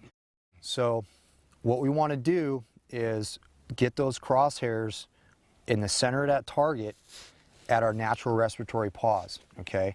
So in order for us to do that, if we need to manipulate that rear bag, what we want to do is manipulate the support of the weapon and not muscle it. Meaning if I have to adjust that buttstock in the pocket of my shoulder, or if I have to squeeze that rear bag a little bit more to get some elevation or take some out, then that's what we got to do. So those crosshairs should lay right center mass of that target when you're at your natural respiratory pause. And once they are, just let me know. All right, they are. Okay, so the next thing we're going to do is we're going to double check that natural point of aim. We're going to put our shooting hand on the pistol grip, just like we're getting ready to shoot. And I want you to close your eyes, give me 2 breathing cycles, and when you open them up, I want you to tell me where the crosshairs lay. They're on target. Okay, now they are on target, so that tells me, as the instructor, that you have a good natural point of aim because your body is completely relaxed, and essentially that weapon system is now becoming an extension of your body. But if you opened your eyes, say, and those crosshairs weren't on target, then we'd have to adjust your body position, okay? We wouldn't want to move the rifle and muscle the rifle, because then we'd be putting muscular tension on the weapon system. So what we would do is we'd either move your hips to the left or to the right, or we would adjust your rear bag to give you some elevation if we needed it, or we'd adjust that bag to take away some elevation. Gotcha. Now for the shooters at home, they're saying, okay, which direction should I move my hips? So when I open up my eyes, my crosshairs are to the right of my target. I'm going to move my hips in the opposite direction, okay? So if my crosshairs are on the right side of the target, I need to move them to the left. So what do I need to do to my body? You need to start shifting it over. Exactly. I need to start shifting my body over to the right. I'm going to ever so slightly move my hips. I'm going to go through that process all over again. Okay. But some people are like, you know, that takes a lot of time, that takes a lot of effort and a lot of energy. In the long run, it's going to pay off, because a lot of people don't think that you can shoot those super tight quarter-minute or half-minute groups from the prone position, and I wholeheartedly disagree with that. If you're applying all the fundamentals of marksmanship properly, you should be able to print the same groups from the prone as you can off of a sandbag bench. we do this drill obviously with our students, you know, as we're sighting in carbines and stuff. Close your eyes, do your natural respiratory pause. Of course, what we're dealing with primarily is either irons, so you don't see a magnification, so there's not a lot of movement downrange of what your perception is actually happening. Not only that, but if we're running a red dot style optic, I've got a 4 MOA dot that I'm generally zeroing either at 50 or 100. If I'm at 100, of course, it's 4 MOA, so there's a lot of target kind of getting covered up. You know, with this kind of zoom, you know, you're really starting to see that fine detail of watching those crosshairs, and like any little influence of your body is making movement. And we do the close your eyes, open your eyes, do the breathing cycle, but it doesn't show itself as good until you get behind a precision gun or something with some really good glass on it. But you also have another method that really confirms whether you're doing this or not. And that's what I would like you to explain, because I've shot it with you, and if I do everything correctly, what's funny is the level of concentration of trying to do it, because in a sense it's, you know, you look at some things as games, you know what I mean? Like, how do I win this game? And in fact, the game that I'm really winning is influenced by, am I set up behind the gun the way I need to be set up behind the gun? And if I am, then I'll be able to basically not beat the system, but I'll be successful. And I found for me that I'm more likely to utilize maybe 5% of muscle here, a little tweak here, just a little body pitch here, and break that shot off. And like you say, you get a tight one and you get a flyer, and then you're pissed at yourself. But in reality, you're shortcutting the system, and eventually it's going to catch up with you. So I find for me, in regards to the drill that we did, it makes me focus on every single aspect of stabilizing this gun so I can shoot the same whole group with my eyes closed. So I just like you to kind of explain that, so a viewer at home who can go out to the range by themselves, they can do this drill. I mean, you can do this by yourself. Absolutely. The drill is meant to show the student the absolute importance of that natural point of aim and all the fundamentals of marksmanship. Everything from, you know, body position, proper alignment with the optical axis of the scope, being completely relaxed behind a gun, and then of course that trigger control. That all comes into play. With that drill, everything comes full circle, because as you know, in shooting that drill, if you try to cheat yourself, if you try to put that muscular tension in there and you do open your eyes, those crosshairs are never going to be in the same place twice. They're always going to be in a different place. And that may all be good and fine for a dynamic scenario, or shooting on the move, or shooting under a stressful condition. But when we're trying to shoot groups in zero, or we're trying to keep all of our impacts on an 18-inch wide plate at 1,000 yards, just that little bit of muscular tension is going to push that round on or off that plate. Or you're a law enforcement officer trying to take a very critical surgical shot in a certain zone on the body. This is obviously what's going to help lend some success to you. I know the drill we did, you had me get behind a gun. We did the same exact thing that I did right here, except the only difference was I took a shot with my eyes closed. Open up my eyes, stabilize my crosshairs again, make sure they're where they need to be, close my eyes, breathe in, breathe out, breathe in again, and on that out breath, at that point, I break that shot again. Exactly. I found for me, I was holding tighter groups than when I'm kind of left with that visual. Absolutely. You know, because the visual I can kind of correct, but with my eyes closed, it's a lot different. You really have to make sure that the gun's set up properly. So, Chris, why don't you go ahead and get down behind the gun and check your natural point of aim like we just did before. Okay. And we'll just go ahead and walk through everything that the shooters can do at home to test this drill. So once you check that natural point of aim, go through your entire process. This should all be a mental checklist that you have in your brain that eventually should become part of that unconscious competence that we've been talking about. For me, I get down behind a gun, I do the exact same thing each and every single time, just because it's been burned into my memory this way. All right, I'm there. Okay, so if we're gonna actually execute this drill, we're just gonna do this dry fire. So go ahead and close your bolt for me. Take your weapon off safe. All right, now we're gonna recheck that natural point of aim. We're gonna breathe in, breathe out. Go ahead and get comfortable.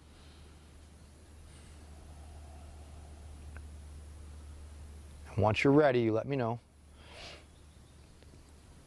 Ready. Okay, so what we're gonna do now is we're gonna close our eyes. We're gonna breathe in and breathe out And on that exhale, I want you to press the trigger. Okay, now if you were actually taking a live fire shot at this point in time, obviously we would follow through with the complete shot.